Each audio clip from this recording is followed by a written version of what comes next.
If your deck railing is loose or unstable, it can be a total headache and a serious safety risk you don't want to ignore. So, first off, check all the railing posts. Like, give them a good shake to see if they're wobbly. If they move, you probably gotta tighten the bolts or screws holding them in place. Sometimes, those fasteners get rusty or stripped, and swapping them out for new ones with better grip helps big time. Make sure you use exterior-grade screws or bolts so they don't corrode fast.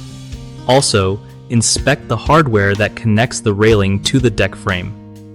If any brackets or connectors look bent or cracked, replace those as soon as possible.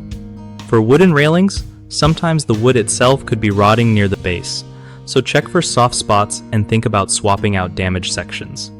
If tightening doesn't cut it, adding extra support brackets can really stabilize things. Lastly, don't forget to keep your deck clean and dry, because moisture can loosen fasteners and weaken wood over time. One of the biggest mistakes people make with deck railing repairs is ignoring the root cause of looseness, like rotten wood or rusted hardware, which just makes things worse over time.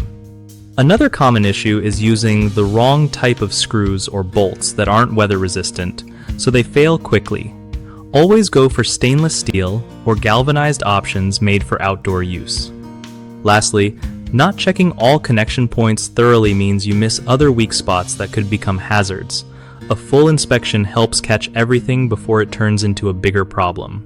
BigHomeProjects.com helps homeowners find trusted local contractors who really know their stuff when it comes to deck repairs and other home projects. Plus, for contractors, it's a solid way to connect with people looking for reliable pros and grow their business.